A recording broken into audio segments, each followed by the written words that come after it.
Stop banks and gas cartels devouring your future.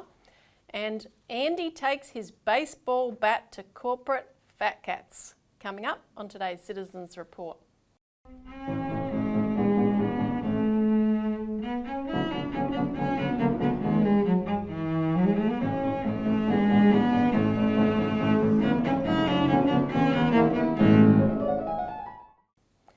Welcome to the Citizens Report for the 16th of April 2025. I'm Elisa Barwick. Joining me today is Citizens Party Research Director and Senate candidate for Victoria, Robert Barwick. Welcome, Robbie.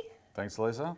And on today's show, we're going to talk about why Australia effectively has no actual government that governs and how we can rectify that. And then we're going to show our star New South Wales candidate, Andy Shamulo, practicing his moves that he would wield in the Senate on AMP. So definitely stay tuned to see what how he holds their feet to the fire in the second topic. He did use AMP as a bit of a pincushion.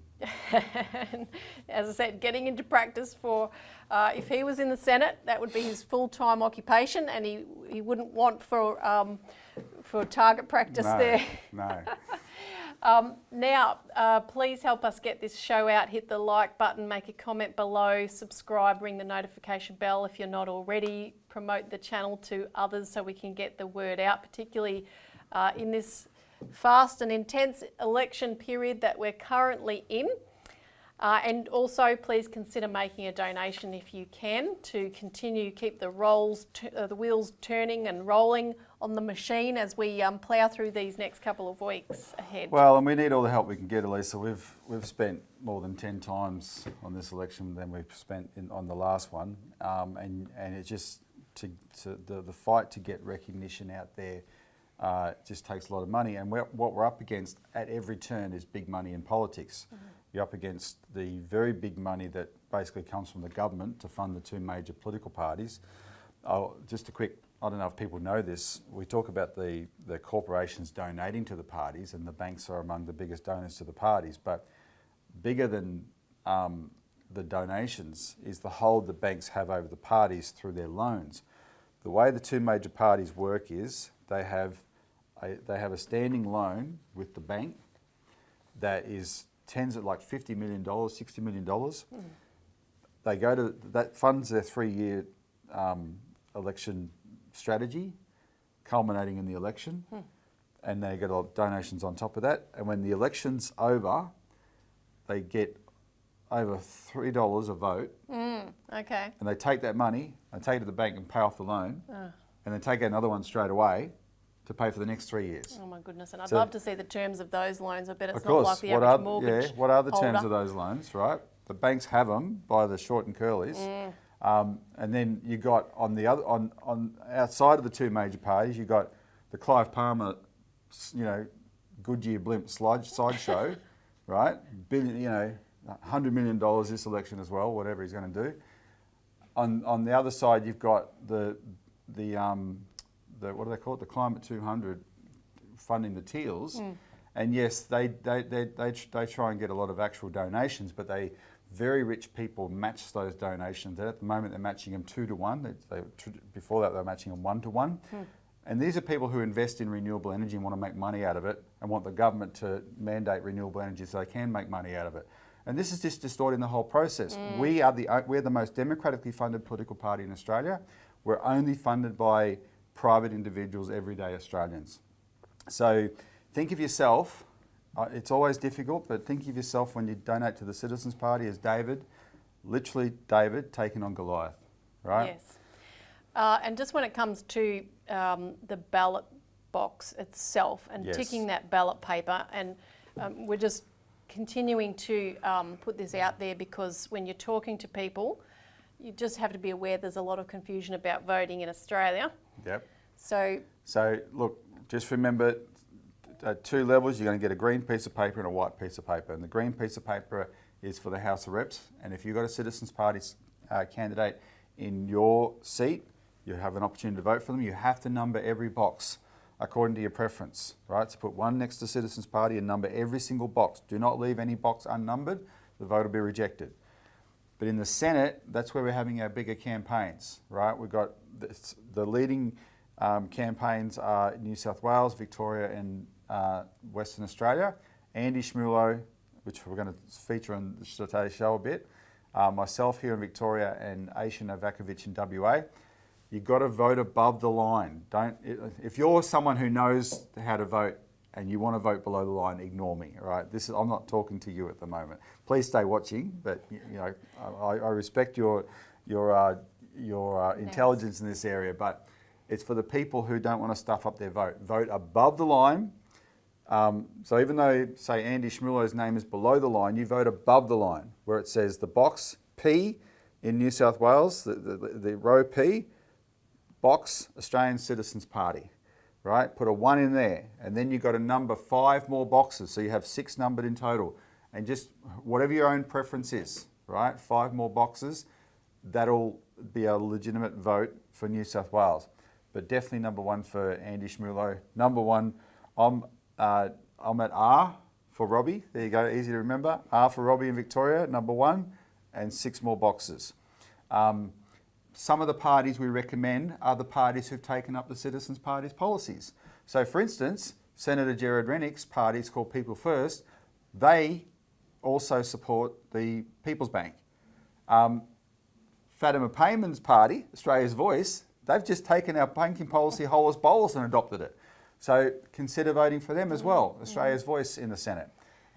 Even the Greens, if you're that way inclined, support our policy. Yeah. In fact, I would say in the Senate, you got an opportunity to not vote for any of the major parties. Leave them right off, right? Let them lose money, let them lose votes, and make sure that crossbench is as big as possible, because it has the balance of power and help get us into it. Yeah, and I'll just say on that, because as you said, so many parties are adopting our policy, particularly on the issue like a People's Bank. And that's how you do politics. I mean, we were the only voice for eons fighting for this policy. But so many other parties have picked up on that popularity that, I can't think of very many minor parties that don't have some form of going into public banking on their policy agenda.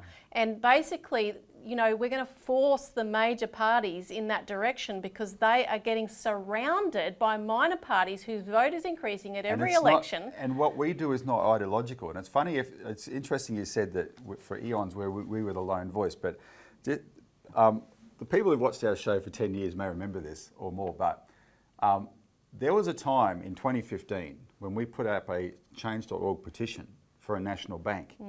And you can, in change.org, you can target it at members of parliament. So we targeted at all the party leaders at the time.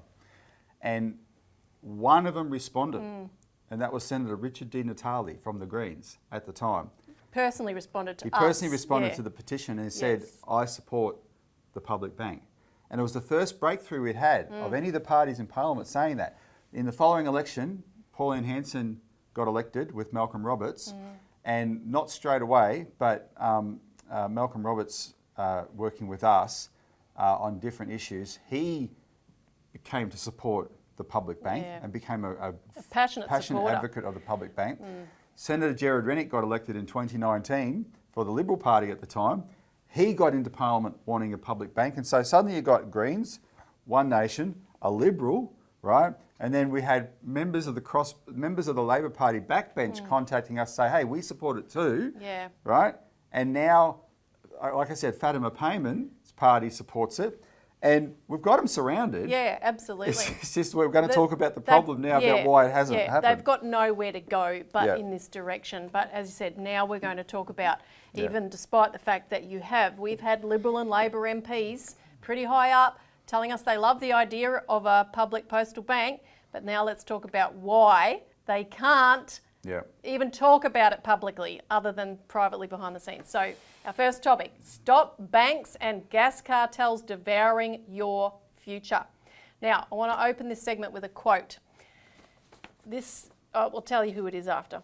The first truth is that the liberty of a democracy is not safe if the people tolerate the growth of private power to a point where it becomes stronger than their democratic state itself. That in its essence is fascism, ownership of government by an individual, by a group, or by any other controlling private power.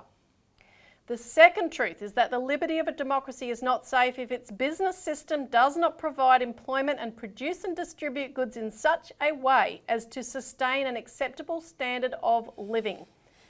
Among us today, a concentration of private power without equal in history is growing. This concentration is seriously impairing the economic effectiveness of private enterprise as a way of providing employment for labour and capital. Now, that was US President Franklin Delano Roosevelt,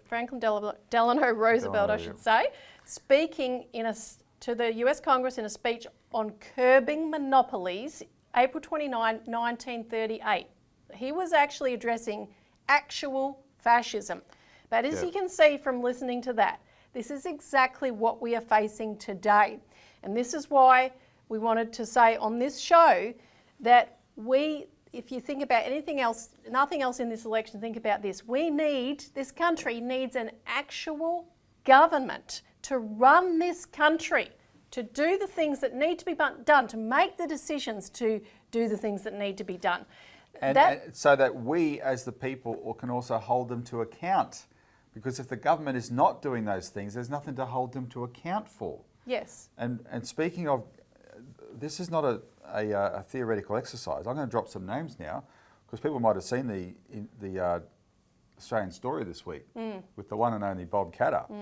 And I know Bob quite well, and Bob's introduced bills for the Citizens Party quite a few times in Parliament. He told me more than once about a conversation he had with former Labor Senator Kim Carr. And they're talking about, as two old timers, and Bob's nearly the longest serving member of Parliament in history, and they're talking about what's wrong with the two major parties. And Kim Carr said to Bob, and Bob tells the story because he agrees, he says, they don't want to govern. They don't want to govern. Yeah. They want to throw all their responsibilities off onto private corporations so they don't have to take responsibility for it. Which is exactly what has happened in terms of outsourcing, privatisation. Everything, the control has been handed to private corporate powers. So governments don't govern at all. They don't actually govern. They don't make the decisions. They have been corralled to operate within very strict and tight parameters by the banks, by the big corporations, by the likes of the gas cartels. And it's only by kicking out those bankers and those other entities that are smothering the decisions that would unleash actual development and actual economic growth. Even libertarians should agree with this, from that quote from FDR. They're smothering the private sector included. They're constraining and straitjacketing this country in a way that is inexcusable. So you have, very popular policies like a People's Bank that Labor or Liberal could announce tomorrow. It would guarantee a clean sweep. If Dutton really wanted to get elected, he could do that. I mean, it would be a game changer, but they can't do it. They're like a victim of domestic violence. They're absolutely trapped, and they can't even think outside of that framework because of the way they're hemmed in by the party machine that are completely 100% captured by the banks. And I thought it was interesting what Andy Schmuller had to say in a TikTok he put out recently, where he was talking about how people should vote for the small parties and the independents. And he said, the major parties are constantly complaining that this would be chaos. If we have this massive crossbench, too many independents would be chaos. You can't govern, etc., etc. And as he put it, yes, it will be chaos. It will be chaos for the big corporations because they'll be forced to herd cats to get there to control the parliament in the way they want to control it. They can't just go and bribe the leaders. They won't be able to do it in the way they've always done. Now we want to talk about the policy agendas, and in particular over the weekend. Which proved the point that we just said. Yeah. Over the weekend, the two major parties held their campaign launches, and they talked obviously about a host of policies. We've chosen two in particular we want to talk about to demonstrate the point that we've just put out there: housing and gas. So, and both of these we've written about in our Australian Alert Service, so there's more detail there where this comes from. As we said in a press release we put out yesterday, Robbie, on the housing policy, and you can talk about the details if you like, but basically the bottom line is both Labor and Liberal in the housing policies they've announced supposedly to help young people to buy a home by making these various adjustments to policy. On both sides, they are taking young people for mugs. They are basically building a ramp to bring more young people into the mortgage meat grinder and at the same time providing grist for that mortgage meat grinder so the banks can keep making more and more profit. And as we pointed out in that release, there's a number of things their policy doesn't even touch upon. They will not end the rigging of the CPI, which doesn't include housing prices and has allowed them to keep interest rates low to keep pumping up the bubble. They will not reform the tax system with things like the capital gains tax discounts, which was implemented in 1999, and by 2004 the Productivity Commission said this is causing a bubble. This More has than to be anything stopped. else, it was the capital gains tax discount that decoupled the housing market from affordability. And then the taxpayer had to step in with things like negative gearing to pay the difference. Yeah. They will not stop the lower capital risk weighting that APRA provides to the banks for holding mortgages, which means it is an inducement to them to put out more mortgages than anything else in terms of their lending. And we can put up the graph on the screen that shows how in 1999, only 30% of bank lending went into mortgages, 70% went into business lending. That has inverted now with 70% in mortgage, 30% in business lending. Yeah. So they're not proposing to change that. Oh, that's right. They are not proposing to crack down on banking misconduct, including practices that still go on, such as liar loans, where the banks are making you look like you're viable for a mortgage when you're actually not. Yep. They are not proposing, most of all, a public bank so that people can get a loan with a public facility which will have fair terms and provide fair treatment for new home buyers, and to use that public bank to run, as we've proposed, the biggest social and public housing construction program in history. And as an adjunct to that, as the bubble deflates, a moratorium on foreclosures to keep people in their homes. So none of that is being covered. And you could summarise all that, Elisa, by saying they're not proposing to take on the banks. Exactly. Every single thing there allows the banks to make profits they don't deserve out of making housing out of the cancer that is destroying the Australian economy, which is the housing that everyone in the economy has to live in. No one can afford, right? And it's just you can't keep clinging to it like a rock with the tide coming in, because if you cling to the rock when the tide comes in, you will drown. Australians have to wake up to this fact, right? We need to see house prices come down. The next generation cannot afford a house. And the government's not protecting. If you baby boomers who are watching this get a little bit nervous about this idea because you've liked the idea that you've been worth $1 million for a decade or so, even though if you ever had to realise that money, you'd have to sell your house and then good luck finding a place to live, right? It's not real money. It's not wealth. What you think you've got is not wealth. But if you think the government's protecting you, you're kidding yourself. The government is protecting the banks, right? We don't have a productive economy anymore, and all the banks have is a mortgage machine to make profits from. And until we take that on, then we're never going to cut this cancer out of the economy. So instead of their complicated policies, which they have to explain over and over, both parties could have just had a one-line policy. Yeah. We will help you, new home buyers, young people buy a home to the extent the banks let us, which is basically nothing. A little bit of tinkering and that's it. The actual measures were, Labor's going to allow the 5% deposit to apply to all first home buyers. The Liberals are going to allow first home buyers to claim their mortgage payments off tax, right? I mean, that's a really radical thing. Both those policies just make it easier for the banks to lend more mortgages. That's the point of it. It's like Jim Chalmers and Michael Sukkar sat there and with Matt Common and said, how can we make more profits, mate? Yeah. Oh, you mean we can sacrifice this generation of young people going from this panic where they have fear of missing out. That's young people are racked by fear of missing out. Let's switch them from being rental stressed into mortgage stressed, and you get to make more profits. Yeah, exactly. That's the policy. You've got to pop this. You don't even have to pop the bubble, Elisa. What you've got to do is take away the government props that are propping up the bubble. Mm-hmm. There's nothing free market about this bubble. And what we have as the Citizens Party, we're not reckless about this. We have the contingency plans already mapped out of how you would keep the economy functioning when that happens.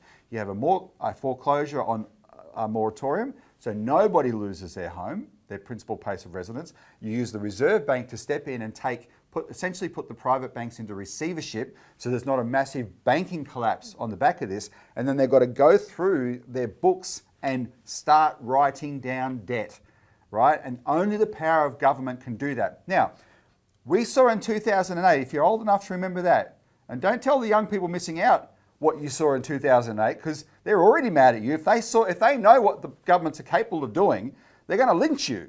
But we saw in 2008 how when it came to saving the whole goddamn banking system, the central bank stepped up and nothing stopped them from saving the banking system, right? We're now talking about saving households, and they have exactly the same power, and only the Citizens Party is demanding that they use it. We could use it and we could create a transition, and on the other end, at the end of that tunnel, be a country that has affordable housing again. That's right. All right, now on to something equally contentious, which is gas. Now, we reviewed Liberals' plan for a gas scheme. Richard Barden wrote this up for the Australian Alert Service this week, and you can get a link to that article. What the Liberal Party is proposing to do is completely inadequate, but better, as we said, than Labor's proposing to do absolutely nothing. And we say it's inadequate because, for starters, the modelling of what they're proposing suggests that if this all goes according to plan, prices of gas will drop by 15% for industrial purposes and for 7% for households. I mean, that is nothing. They also expect a pittance of a 3% drop in household electricity prices. Now, the reason why it's not going to make much of a difference is because, again, it's just tinkering around the sides so as to not upset the gas cartels. So it merely puts a tax, what they call a gas security charge, on cartel gas exports, which it comprises no threat whatsoever to the cartel itself. In fact, it actually encourages growth of the cartel in the sense that as part of this package, they're offering sweeteners in this deal to the Shell Santos Origin cartel to ensure even more profits by doing a number of things. One, fast-tracking new gas developments. Two, a $1 billion critical gas infrastructure fund to underwrite transmission and storage facility expansion. Three, streamlining approvals of onshore and offshore developments. And four, adding gas to the existing Labor scheme that incentivises renewables. So this is kind of the quid pro quo. You know, you've got to pay this extra tax, on all the gas that you export, which is the inducement, the market-based inducement to keep it in Australia, but we'll give you this in exchange. So they're not doing what has been done in WA, where they just reserve holus bolus 15% for the local market in terms of offshore gas, and in terms of onshore, currently reserving 80%, which is due to go up to 100% of the gas. So Dutton's tax would increase local supply on the local market, providing a certain amount of relief on gas prices. But I mean, one of the big questions is why we're even paying, in any case, the world price for gas when we have our own market and we don't need to be part of that global market. But that's part of the whole neoliberal deregulation agenda that we decided at a certain point. John Howard talked Australia into doing it in 1979 when it came to petrol. Yeah. And they used greenie arguments. but basically Australia was swimming in so much oil from the Bass Strait, Esso oil fields, etc. We had really cheap petrol here. And John Howard actually said to the Australian public, and unfortunately Paul Keating backed him up, and that's why it got up, well, no, it's more efficient if we had the world price for petrol here, not the local price, or oil upon which petrol's based, then, so we pay more, it'll incentivise a more efficient use of it. And ever since then, we've just been giving free money away to the oil cartel. And the gas cartel is exactly the same thing. This word cartel, Elisa, we throw it around and we mean it, but it is a crime to be a cartel. I hope people know that, right? When we call, but the problem is some of these crimes are hard to prove. So how do you know that the three gas companies collude with each other? Well, they do exactly the same thing, so that's a hint, right? But unless you actually have someone wearing a wire to be in the meeting where they have the secret conversation to say we're going to rig the system, etc., it's hard to prove. But I tell you what, the politicians absolutely know it's a cartel, and therefore they shouldn't need to prove it, because they should just break it. And the proof of that is last week, in discussing this in the Energy Ministers' debate, Ted O'Brien, the opposition minister, actually called the three gas companies the gas consortium. Now that's even stronger than a cartel. That basically means they're in business with each other, right? That was his Freudian slip describing this system, and they're not proposing to do anything about that. And that's why we'll get on to our next guy in a minute. We need to send a guy into the Senate with a baseball bat named Andy Schmuller to take on these structures. Well, just finally on this topic, I was going to mention infrastructure because, of course, that's what's lacking. There's so many industries that would benefit from improved ways of doing things, logistical capacities and all kinds of other things that are made possible by having a certain base level of infrastructure. And you came across an example of this, you were just in Tasmania, in terms of one of the lobster, industry. I spent the last 2 days in Tasmania, just flew in, bit bushed actually, but Lisa wouldn't let me off the hook, so I had to do the show.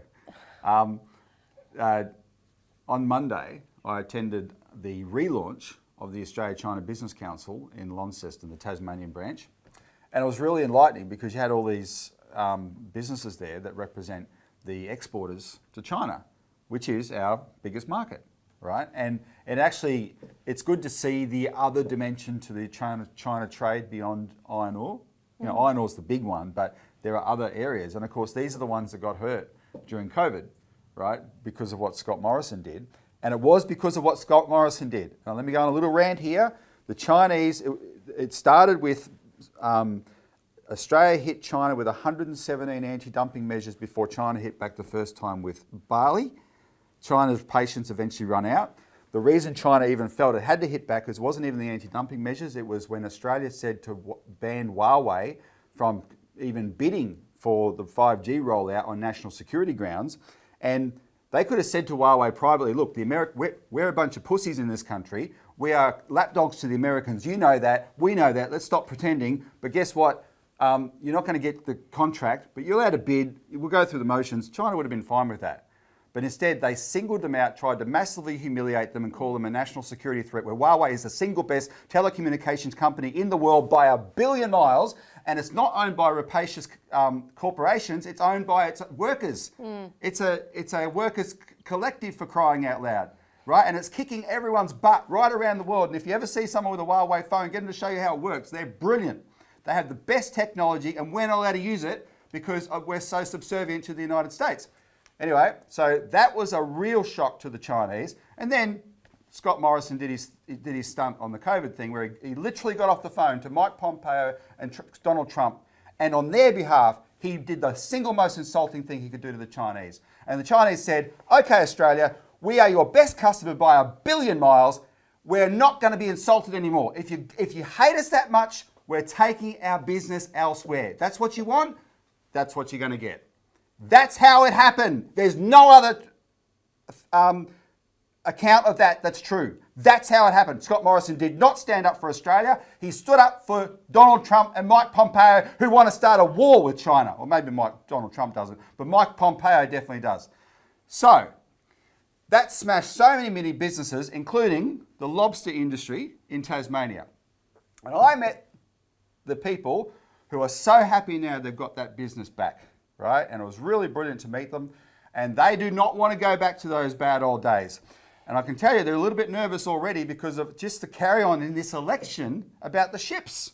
The first the Navy ships and then the scientific research ship. And they're like, hang on, you know, the way Dutton's carrying on, are we going to go back to that, right? Well, we're not going to go back to it if the Citizens Party has anything to say about it. But in describing what the trade with China is like, and now I'm getting to the point, rant over, there's a really big problem with Australia's favourite little state and infrastructure, and especially transportation infrastructure. It costs those exporters in Tasmania as much, if not more, to get their goods to Melbourne as it does to get them from Melbourne to Shanghai. And there's only 2 shipping companies that cross the Bass Strait. It's the most expensive body of water to cross in the world. And they can't get it to Melbourne in less than a week. And they are producing things that if they could get to China in a day, right? Now, the lobsters they have to put on planes to get them there. They export them live. So they've got to use planes, and of course it makes the lobsters expensive at the other end. But think about what I've just said. In what universe is it not possible for Tasmania to get stuff to Melbourne in one day? Now, I'll tell you what universe it is. It's a universe that's the consequence of governments decades ago, and I'll back to the reference to Bob Katter, an Australian story now. The reason Bob Katter quit the National Party is because they were such fanatics on their idea of free trade, which was basically strip Australia bare of any industry. John Anderson said in the year 2000, we are not a shipper nation, we are a shipping nation. In other words, we don't actually have the ships, we just fill them up with stuff. But we used to have the ships, Elisa. We could the Australian National Line, it was called. It was one of the big early successes of the Commonwealth Bank in World War I. When World War I caught us out because suddenly all the British shipping we relied upon couldn't come here. And so Australia's Prime Minister at the time, I think it might have been Billy Hughes, he was in London and he called up Dennis and Miller from the Commonwealth Bank and said, there's 16 ships or something like that for sale here. Give me the money, I'm going to buy them. And he kept it secret so that no one would know and they get taken away from him. Dennis and Miller transferred the money, bought them. And that was the beginning of the Australian National, what eventually became the Australian National Line. We need that back so that exporters in Tasmania can have a reliable way to get their goods to Melbourne in a day. Yeah. Right? And we've been promoting that policy for a long time, not to mention all kinds of things in our infrastructure platform of high-speed catamarans, of an Asia Express, which Professor Lance Endersby proposed to have a high-speed rail line up to the Darwin port to get, because you've got some of the world's largest markets within Kui of our northern shore, right true. There. And I talked to them about the Lance Endersby vision. So Lance's idea was Melbourne to Darwin, fast freight railway line that takes 24 hours, just 24 hours to get to Darwin from Melbourne, with stops along the way. And so you could have high value goods, horticultural goods that have a short lifespan, perishable, unlike the tyranny of distance crops that Australia is usually forced to have, wheat and rice and all those sort of things. Get them to Darwin in a day and connect to high-speed shipping and get to the biggest ports in Asia within 2 or 3 days after that. And that's what the Tasmanians should be able to plug into in one day from their end, right? And so instead of a week to get to Melbourne, it would be a week to get to Shanghai, right? And that's the stuff they don't fly. And just to round out our point of this topic, and this is a point that you made in a TikTok that you did, I think, yesterday, you wonder why China gets stuff done. Yep. You know, they don't have that corporate top-down control that we've just mapped out that is constraining the Australian government. They actually can govern, they can make the decisions that, funnily enough, give the free market and private enterprise the capability to do what has to be done to solve problems. So, all right, now let's talk about how we can make the changes to bring that change about. In our second topic, Andy takes his baseball bat to corporate fat cats. So this week, Andy Schmulo sunk his teeth into AMP at their annual general meeting, where he was there representing a shareholder. And he was able to put questions in the Q&A period to the chief executive officers that were there to answer to the shareholders. But he was able to deliver something that the average shareholder would never be able to do. He turned a blowtorch on him. What normally happens at these AGMs, Elisa, is you get you get a few hacks in pinstripe suits that represent the institutional shareholders, which are the majority of shares. They're the BlackRock types. But then you get think about AMP, right? The original blue chip Australian company. And so you get these, bless their little old dears, who have held on to their AMP shares for decades, right? That used to be worth $30 are now worth $1. And they toddle along to these things and they get up and they, tap their walking stick and they complain about the management, etc. And the managers just sit there, and this is a scheduled section of the AGM they just have to endure, right? And they've got no intention of doing anything about it. Now, we're friends. The Citizens Party is very good friends with a group of hardy bank victims who decided not to be victims. They call themselves bank warriors. And ever since the Royal Commission, because the government didn't hold the banks to account, they've decided to, and they own a share or so each in all these big financial institutions, and they go along to the AGMs and they ask Give questions. Them hell. Right? Yeah, as much as they can.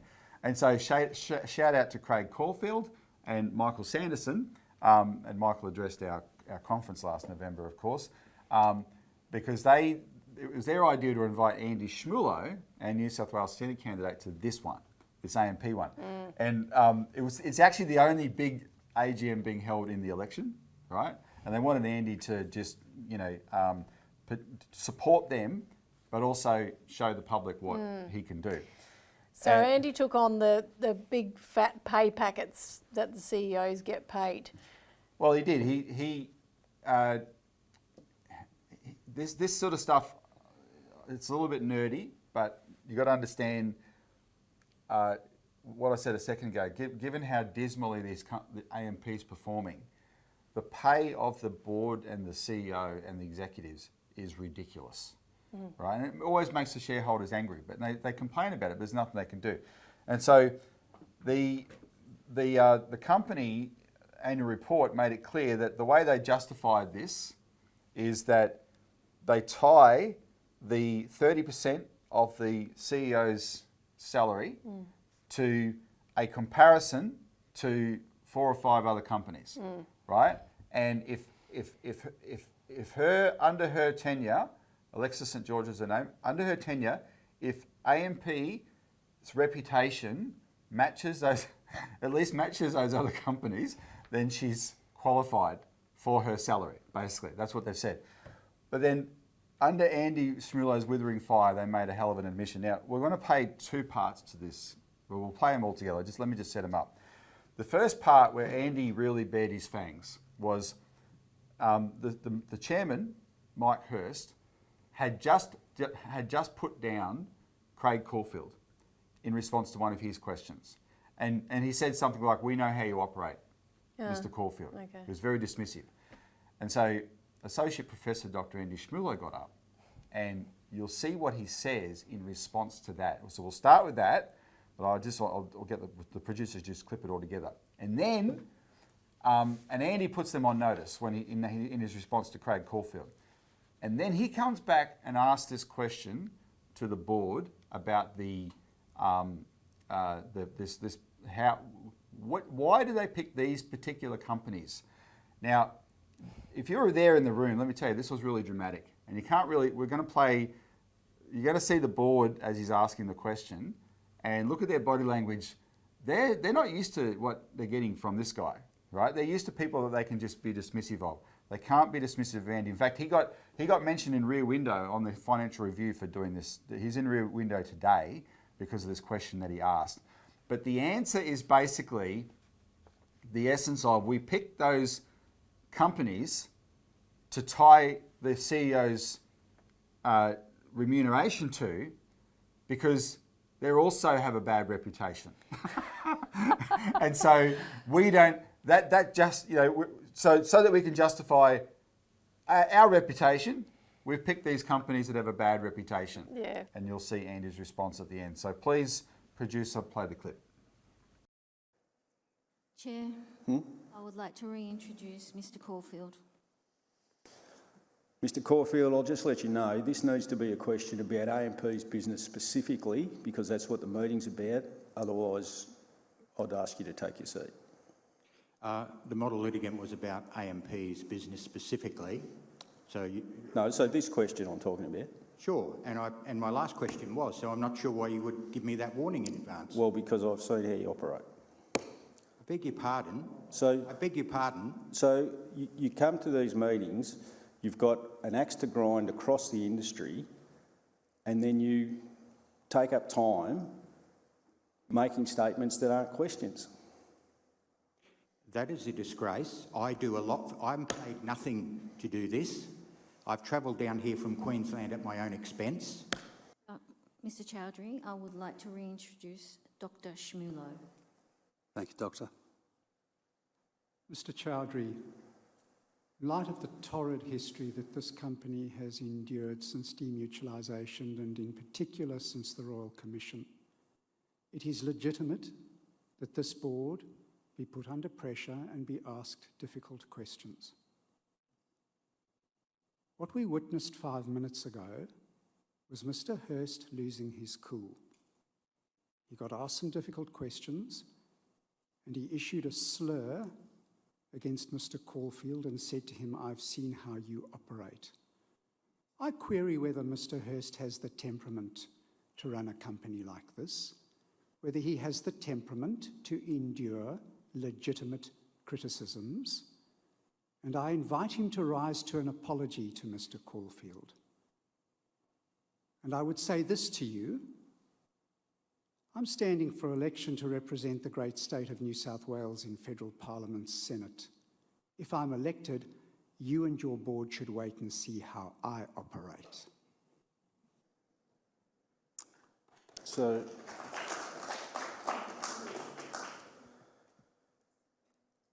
I'll take that as a threat. Chair, I would like to reintroduce Dr Shmulo. Mr Hurst, my question is for the CEO. Ms George, APRA has said non-financial risk must be raised across the industry. I note 30% of your remuneration is based on comparator companies' so-called RepTrack scores. I note the companies you've chosen are ANZ, currently under a $1 billion capital penalty for corporate governance failures, 500 million of which were levied while you were the Deputy CEO. Rio Tinto, which purposefully and with malice of forethought blew up Juukan Gorge, having been forewarned of its irreplaceable cultural and historical significance. Qantas, which attempted to defraud customers of $500 million in aircraft fees on flights that they knew were cancelled, whilst sacking 1,700 workers illegally, and Westpac, which paid a $1.3 billion penalty for 23 million breaches of anti-money laundering and counter-terrorism financing laws, including having been warned by Austrac of 300,000 low-value transactions to the Philippines and Vietnam to fund pay-per-view, live-streamed, viewer-directed sexual abuse and torture of children and infants. So I'm curious, Ms George, do you think it is appropriate, and are you proud of the companies against which you are compared for your remuneration, companies that steal from their customers, steal from the dead, and fund paedophilia? Well, I think it's unfair to ask Alexis that question, given it's the board that sets those that cohort? Answer. Well, that's what I was about to do. Good. So the cohort of companies that we choose in terms of RepTrak, and there's two different cohorts. So one relates to reputation, and then there's another cohort that relates to, I think it's the STI piece. So that cohort of companies, because we're measuring improvement over a period of time, we have to use companies that are around the mark where we are in terms of reputation.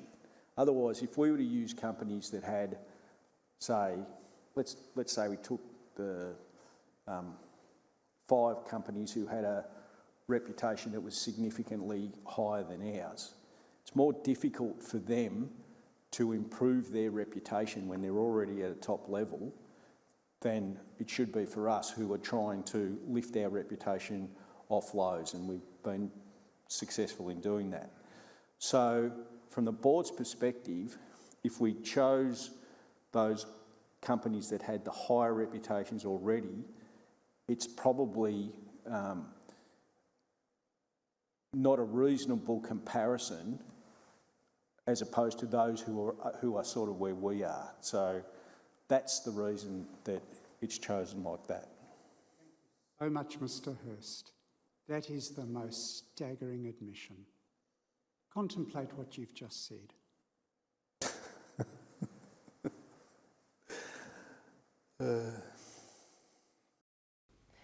Yeah, so, you know, and just remember, this is the company, as you said, bad reputation, that was charging fees for no service, which they were dragged over the coals for and had resignations after the Royal Commission, right? And yet the bottom line of Chairman Mike Hurst, when challenged on these remunerations, was, oh, well, we are going to be cutting the maximum bonuses that our CEOs can receive from 200% of their regular pay packet to 150% maximum, which means that Alexis George, who we saw there, one of the chief executive officers, will get $6 million a year instead of $6.8 million a year. For presiding over a company whose share price has collapsed from $30 down to $1. And I'll just point out from the clip you saw, you know, no one can match Andy Schmulo in terms of his ability to come back at these corporations with their crimes and rub them in their face, like he did with the example of Westpac he gave, and the terrible, you know, they chose, AMP chooses to link its reputation to a company that facilitated actual pedophilia. Yeah. Right? And Andy put out a statement afterwards saying, look, you know, the usual challenges that come from the shareholders, AMP is able to just slap them down and put them back in their box, but he said there was no doing that with me on Friday. No. So this is, you know, if we got this guy in the Senate, this is going to change the dynamic altogether. Now, one other thing I wanted to mention is that today, and what's the time? It's probably going on as we speak, actually. In Western Australia, in Perth this morning, the directors of Sterling First are facing the Magistrates Court. This, of course, Sterling First scandal was where numerous retirees were suckered into sinking their life savings into a rent for life scheme, which was actually being run by fraudsters, essentially as a Ponzi type scheme. So they're facing charges under the Corporations Act for dishonest conduct in relation to a financial product or service. But of course what we've challenged is ASIC's role in that, the role of WA government departments in actually facilitating that crime. So there's a court challenge on today, and we have our Senate candidate and other candidates, Aisha Novakovic and others, on the ground holding a press conference today in front of that event. And what they're doing in the press conference is they're calling out the fact that 3 years ago this month, the Labor Party's minister, Stephen Jones, went over, or Shadow Minister at the time, went over to Mandurah in Western Australia, met with the Sterling First victims and promised them that they would be included in the Labor Party's compensation scheme called the Compensation Scheme of Last Resort. And then he said that to get their vote. Yeah. And as soon as they got elected, nothing. He betrayed them and broke that promise. And so these are 130 elderly people, 130 minus the ones who've passed away. And can I say about the passing away, Elisa, they pass away in shame and confusion. It is a real, anyone who loses money in a financial scam is always ashamed because they feel they've let, it's not just about themselves, they've let everyone down. They have nothing to want, leave to their want family. leave something to their family, etc., and it's all gone, right? And and so they've passed away. The survivors are either homeless or facing homelessness. Some friends of ours, Beryl and Ray Taylor, live in a caravan.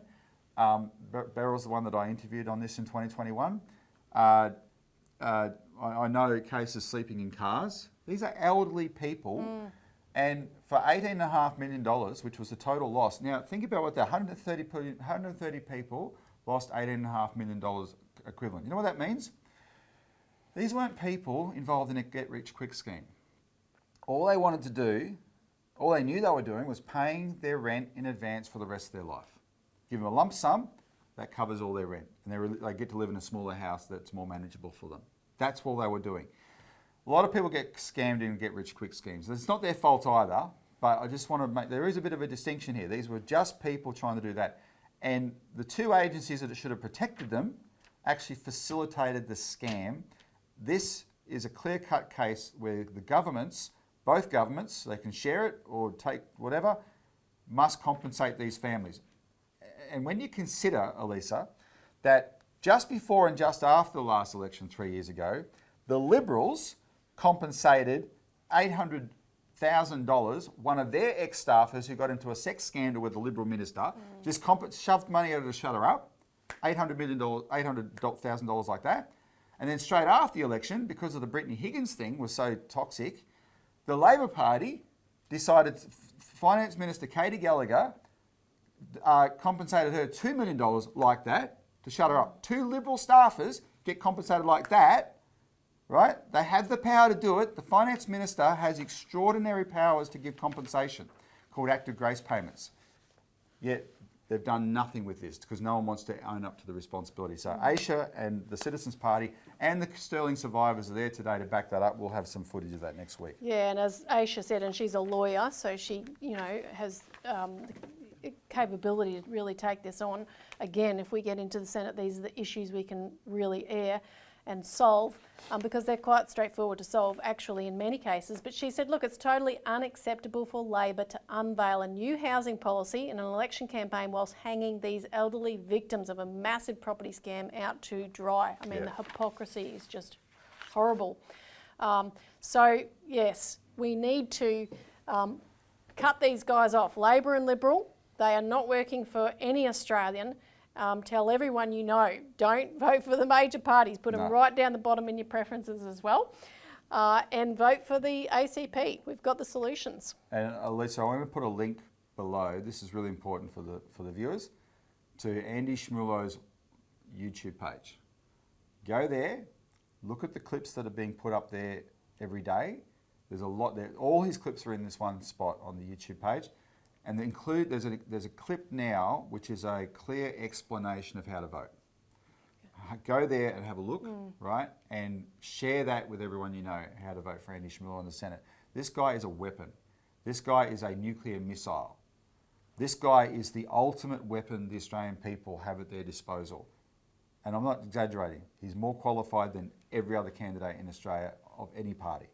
Absolutely more qualified. He will do the job for the Australian people in the Senate. That's why he's the Citizens Party's candidate. I feel I'll do pretty well as well, right? But I'm not going to say I'm a match for Andy Schmuller. This guy is a gun. So get everyone in New South Wales. The word of mouth here is very important. They don't have to choose between Labor and Liberal when it comes to Andy Schmuller. Labor and Liberal aren't going to win the Senate anyway, right? Make that choice in the House of Representatives if you want, if you don't want to vote for the minor parties. But in the Senate, get someone into the crossbench who's going to turn it upside down.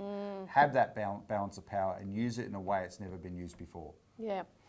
Yep, so that's it for this week. Hopefully we see some of you next Tuesday night at our launch in Sydney. Yes. If not, stay tuned for the reports on next week's show. Thanks, Robbie. Thanks, Lisa. Thanks for tuning in and see you next week.